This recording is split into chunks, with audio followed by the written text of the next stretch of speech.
കാട്ടാന ആക്രമണത്തിൽ വനം വകുപ്പിലെ താൽക്കാലിക വാച്ചർക്ക് പരിക്ക്. കുളത്തൂപ്പുഴ 2-ാം മൈൽ സുധീവിലാസത്തിൽ 48 വയസ്സുള്ള അനിൽകുമാറിനാണ് പരിക്കേറ്റത്. കഴിഞ്ഞ ദിവസം രാത്രിയിലാണ് സംഭവം. സമീപത്തെ വനമേഖലയിൽ രാത്രിയിലെ പരിശോധന കഴിഞ്ഞ് പോകവെ ചെമ്മനഴികം ഭാഗത്ത് വെച്ച് ജീപ്പിനു നേരെ കാട്ടാന പാഞ്ഞടുക്കുകയായിരുന്നു. പിന്നോട്ടെടുക്കാൻ ശ്രമിച്ചുവെങ്കിലും പിന്നിലും ആന നിന്നതിനാൽ കഴിയാതായതോടെ അനിൽകുമാർ ജീപ്പിൽ നിന്നും ഇറങ്ങി ഓടാൻ ശ്രമിച്ചു.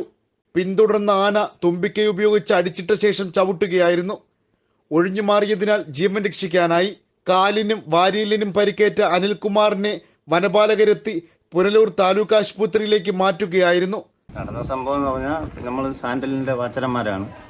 ഇപ്പോൾ ഈ ഫയർ സീസൺ ആയതുകൊണ്ട് രാത്രി ഞങ്ങൾ അല്ലാതെ ഈ ഫയർ ഇതിന് തിരക്കി നടക്കും. ഫയർ തീ കത്തുന്നുണ്ടോന്ന് അതിന് തിരക്കി ഇടുന്ന കൂട്ടത്തിൽ എൻ്റെ കൂടെയുള്ള 2 വാച്ചരന്മാർ അപ്പുറത്തൂടെ മാറിപ്പോയ സമയത്ത് ഞാൻ വീട്ടിൻ്റെ ഭാഗത്തോട്ടാണ്.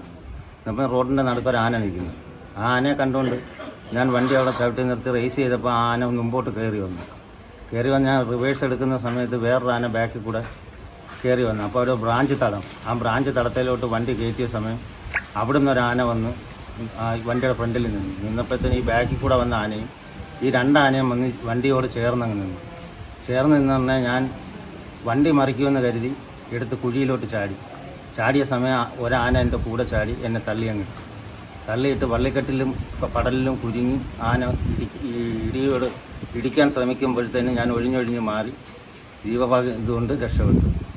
പ്രദേശത്ത് വനം മേഖലയിൽ കഴിഞ്ഞ കുറെ നാളുകളായി ആനക്കൂട്ടത്തിന്റെ സാന്നിധ്യം നിത്യമാണെന്നും ഏതാനും ആഴ്ചകൾക്ക് മുമ്പ് പ്രദേശവാസിയായ യുവാവ് ആനയെ കണ്ട് ബൈക്ക് ഉപേക്ഷിച്ചോടിയതിനെ തുടർന്ന് ബൈക്കിന് ആന കേടുവരുത്തിയ സംഭവം ഉണ്ടായിട്ടുണ്ട്. വാച്ചറെ ആന ആക്രമിച്ച സംഭവം പരന്നതോടെ 2-ാം മൈൽ, വട്ടക്കരിക്കം, കുളമ്പി, ആമക്കുളം തുടങ്ങിയ കോളനി പ്രദേശങ്ങളിലെ താമസക്കാർ ഭീതിയിലാണ്.